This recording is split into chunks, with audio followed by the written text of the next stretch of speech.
Hello and welcome to What's a Preacher to Do? Sponsored by the Perkins Center for Preaching Excellence at SMU. I'm Alice McKenzie. I'm the Levan Professor of Preaching and Worship at Perkins, and I also direct the Perkins Center for Preaching Excellence at SMU. And in this series of short interviews, we are going to be consulting with scholars from a variety of disciplines, and we're asking them to offer some insights into how preachers can bring God's good news to individuals and communities in the all these struggles and conflicts that have surfaced in light of the coronavirus crisis. Today I'm talking with Dr. Charles Wood, who is the Layman Professor of Christian Doctrine Emeritus at Perkins School of Theology.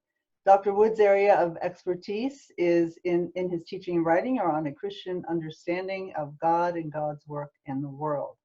And Dr. Wood, I have to say that your clear, concise theological writing has been very helpful to me as I've sought to communicate through teaching and preaching. And I want to thank you for being our guest today. And I just have one easy little question for you. And that is, what is one key insight from your work that you think would be helpful to preachers as they prepare their sermons during these difficult times? Well, thank you, Alice, and thank you for that easy question. Yeah, I thought you'd appreciate that. Sure enough. Well, my thoughts naturally turn to the doctrine of providence, perhaps because I was preoccupied with it really for more years than I care to remember while I was at Perkins. I taught a seminar on the doctrine of providence several times over the years, often, as it turned out, during a time of catastrophe. Once it was the bombing of the federal building in Oklahoma City. Once it was the events of 9/11. I almost got to the point where I was afraid to teach the course for fear that it would incite some new catastrophe for us to deal with, because that inevitably became a subject of conversation during the course, actual raw material for us to think about. The doctrine of providence, as I understand it, is an attempt to answer the question, how are we to understand theologically what goes on? How is God related to what's going on? And I think that question arises naturally now in the minds of a lot of people, inside and outside the churches.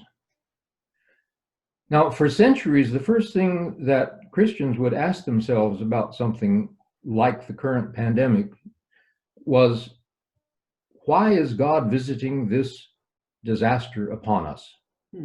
Why is God doing this to us? That strikes me that question could actually be useful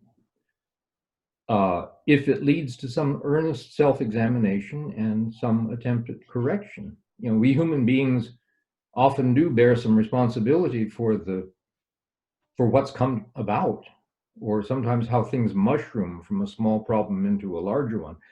Think about the destruction associated with Hurricane Katrina, for example. We may be accustomed to talking about that as a natural disaster, but it was far more than a natural disaster. It was in large part, a humanly made disaster. We abetted the problem in so many ways. So the question, what is our responsibility might not be a bad one to think about.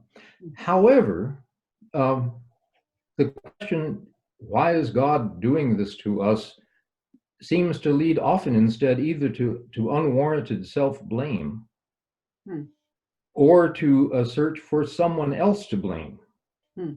The Jews have been a good target in a lot of Christian history with the doctrine of providence. Gay people, foreigners, the other, one way or another, the others. A further problem with the question, of course, it's already occurred to you, no doubt, is the implication that nothing happens that God does not intend.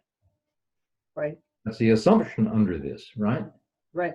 The idea that God provides everything that happens to us, a kind of literal reading of the notion of providence that way.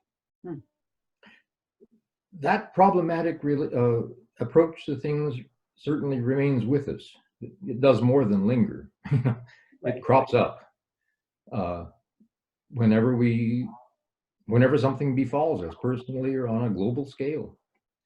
Pastors and preachers deal with this all the time.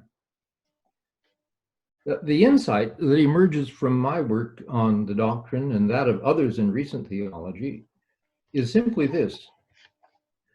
What happens if instead of saying God provides everything that happens, how about instead we say God is providing in everything that happens?